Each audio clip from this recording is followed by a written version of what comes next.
So I've been toying with this concept that I'm calling the tolerance threshold. And it's something that it started out as a small idea in my life. And the more that I think about it, the more that I see it like everywhere. It's basically this point where something shifts from being an occasional, like, oopsies, that just showed up, to being something that is fully accepted and expected. And that doesn't usually happen consciously, that shift. It happens over time, typically slowly and through repetition. So what happens here? Something feels slightly off in the moment, whether it's with we'll use a conversation with the person as an example, but it's not so off that you feel like I need to say something about that. I need to call that out. So you just move past it. You say it's not a big deal. It's temporary. I'll deal with it later. Maybe it's in my head. Maybe I'm being the weird one, whatever, right? Sometimes that's true. Maybe I'm being weird. It's not that big a deal, whatever. Over time, though, the pattern matters more than that individual moment. So what you allow once might not mean much at all, but what you allow repeatedly starts to shape the environment that you're operating in. And that's in business, relationships, honestly, just how you move through your day-to-day life. How you show up here is how you show up everywhere. So that's your threshold that you're setting. And what I think that makes this difficult for most people is that we don't notice when it shifts, right? There's rarely a huge moment that we're willing to tolerate. It's this small thing that we don't have this conscious thought of like, oh, I just normalized something that I probably shouldn't have there. It's usually something that happens gradually, something that would have bothered you 6 months ago or wouldn't have bothered you 6 months ago. It feels different now.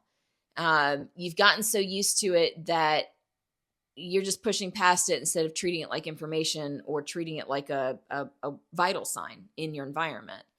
And that's the important part, is not everything needs to be a dramatic reaction. Don't get me wrong here. I don't think that healthy people move through life just consistently confronting every small irritation or discomfort that they experience. We don't need to live in a bubble.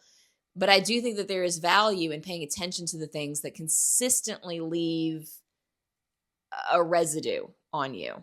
The interactions that you keep replaying, the things that you keep telling yourself aren't a big deal, but they keep happening, the dynamics that keep creating low level friction in the background of your life, those things matter a whole lot more than we tend to think that they do, because they happen in these micro moments.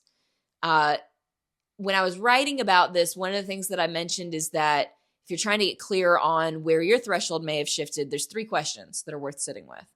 The first one is, where in my life do I regularly walk away from something that feels slightly off, but I say nothing? Think about it from an environmental standpoint. Second one is, what have I been telling myself? It's just not a big deal, that I've seen it more than once show up, because then we can start with pattern recognition.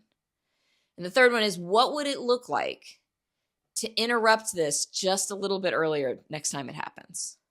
And I think that last question is the most important one. Once you've identified what that thing is that you've been tolerating, what would it look like to shift it slightly? Because most of the time, the shift doesn't come from like a massive like overnight overhaul. It's going to come from stepping in just a wee bit sooner the next time something shows up, addressing it a little earlier, being slightly more direct than you might normally be, even just noticing the pattern before it fully settles into place.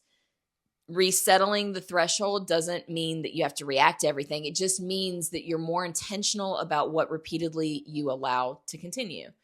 Over time, these decisions shape your environment. Again, in your business, in your personal life, wherever, at the gym, doesn't matter. Whether you're making these conscious decisions or not, you are shaping your environment and the way that people are going to treat you and the way that you are going to show up in different situations. So to slow down and ask, am I setting myself up with patterns in my life that are creating the environments that I want? Or am I creating environments that are a bit of a pain in the butt to have to maintain over the long haul? It's a worthy question.